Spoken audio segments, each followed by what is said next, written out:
to the Christian Recorder Dialogue General Conference 2024. We are in day 3 and we are making it, okay? We are here in Columbus, Ohio. And throughout this time, we are going to be meeting with dynamic leaders who are just moving us forward in the right direction.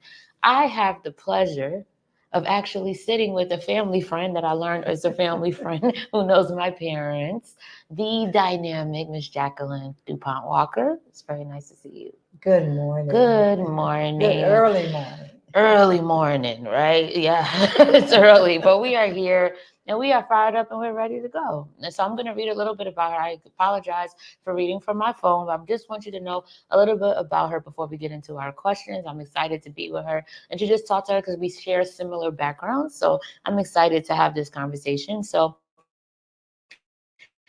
Jacquelyn Dupont-Walker is the founding president of the World Economic Development Corporation. And for 29 years has led the corporation in development over 280 units of affordable housing, one major shopping mall, encouraging indigenous leadership, creating neighborhood networks, and facilitating job creations, also conducting asset mapping and spearheading an intergenerational community building effort. She also chairs the USC Master Plan Advisory Committee, where she represents the residents of the West Adams District. Mrs. Dupont-Walker also chairs the Exposition Park Strategic Plan and is a vice chair of the Baldwin Hills Conservancy, But in addition, she serves as the AME Church International Social Action Officer and on a host of other civic organizations. And as a lifetime law member of the AME Church, Mrs. Dupont-Walker created the AME V-Alert, the Voter Mobilization Plan. She is an officer of Ward AME Church in Los Angeles, where she serves on the board of stewards and also the lay and missionaries and chair the Social Action Commission. That was a lot, but you're fabulous. And I love it. We love it. We love a good resume. Okay. So I'm just want to just ask you a few questions. We are in a heightened time right now here, just in the world, but also here at General Conference. And if you all have been following all that's going on, we have a lot going on right now. So my first question to you is, why do you have such a commitment to social action and social justice? Thank you for asking. Mm-hmm. And every now and then I ask God the same question. Mm. I was born into a family where my father was the leader of a bus boycott not many people know about. And that was the Tallahassee bus boycott that was simultaneous to the Montgomery bus boycott. Mm. And so at a very young age, he had to teach us to crawl around the house for fear of a bullet coming through the window and to be vigilant because a cross may be burned on the lawn. That was my daddy's walk. My daddy was the one who organized the carpool. As a result of that, they tried to take his license. They tried to fire my mother. So we came up in that kind of atmosphere. Um, I'd like to say that I made a decision, but I didn't. All of the schools of higher education were desegregated except Florida State University. Wow. As I was graduating from high school. We called it the Crackers Paradise lovingly or not so lovingly. Uh, and my high school homeroom teacher and my parents got together and decided that since I had a test score high enough to go to Florida State, that's where I'd be going. So I didn't say, let me go for the people and go, but I was there. It became patently aware to me that this was the walk God had called out for me. Mm. And so it's not easy, but when you understand it's a calling, it's empowering. And so I do it after prayer, careful prayer. And I can tell you that when I pray about it, uh, nothing is impossible. When I do it because I think I got this and God, let's go, I get exhausted. And so it's something that I can't not do. It's my Yeah. calling. Yeah, it's a calling for sure, and it can be exhausting. And when you serve, and when you've been called to serve, it's fulfilling, but it also can be taxing. And I say that because I'll give you a little 5-second story. I went to Wilberforce University before I transferred to Claflin, and for those who do not know what Wilberforce University is, very dear to the AME Church. It is the first privately owned for us by us university, Black owned establishment, collegiate school, founded in 1856. And I love it dearly. And it's actually only an hour from here in Wilberforce, Ohio. near Xenia. And when I got on campus August 4th, 2008, I just thought we were just, we were all past this social action and or all of the injustice. And we had this alert on our phone that would alert us if white hoods were on campus in 2008. And I'm like, this is when President Obama is running. That's correct. And there will be white hoods on our campus. And I'm like, there's just no way in 2008 that we're still going through this. And even now, right? So my next question to you is, do you think the AME Church is doing enough in social action? I think we can do more. Okay. And that's why the fact that this is the celebration of the 60th anniversary of the Social Action Commission is important. Some people would say we missed the mark in 1964 when we refused to make it a department and give it staff. Maybe that was the blessing, because then people would remain committed. It would just become business as usual. What we know is that we're called to be a church of liberation.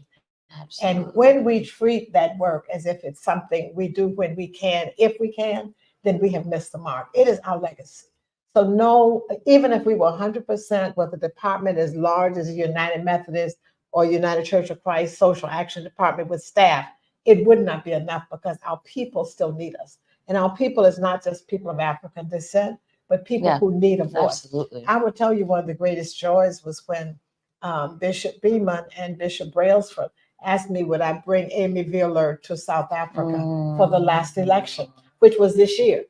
And they have been voting a shorter period, but the lethargy is there. Right. So I think the calling for us is to always keep the stimulus. It sounds hard, but with the cow rods, you hit the cow and they keep going. We need the stimulus right now, because we are at a point where we have the power, because we can sit at a table, we can be in office, but we don't have the courage to speak up about the things and to act and do what we need to do. So no, we have not done enough. And I think it starts with how we raise our people in the church, not just children, how we raise our people in the church at whatever age. And that is my last question to you. Great segue. For people like myself, the millennial age, where we are not quiet, we are standing up. We're tough. We will not be silenced. What advice do you have for people like us who are fighting for social justice? Let those who you believe are walking the walk you're called to pour into you everything they have. You don't have to take it and use it 100%, but you have the benefit of it. Let us begin to run interference when it's needed. You don't have to be the first one out to get the bullet. For some of us, we're ready to take that bullet so you can jump over our bodies and keep going. It's very, very important not to just dismiss the experiences of the past, because there's something to be learned. Absolutely. So I think and I have a blended family. I have 6 bonus kids and 2 birth kids. And I have 24 grandkids. Woo! And I'm always doing this to them. And what hits me is I don't get to have them always tell me that they hurt me. I see it. And so show what you want. Push back. Because I pushed back in my day when I didn't like what someone was telling me. But sometimes I learn, and often I learn, why the person took the opportunity to say that to me. It may not have been the way I wanted to hear it, or I thought I was not receiving it. But there is no accident, the people you encounter and that I encounter. So this encounter today means something. Absolutely. In fact, I met your father and mother on this journey, doing this work. And so it's so important. And here you are. Now. And I know you're going to be doing the same thing, because it's never a battle that won't be needed. And Coretta Scott King said it, and I didn't understand it until now. And my dad said something similar. He said, I'm not sad to be retiring. I'm sad that it appears that the same battles I thought we won. And Coretta said, every generation must be convinced anew. So every 20 years or so, it has to be shared so that you don't walk through into the same doors and the same pitfalls. And so right now we're at that period.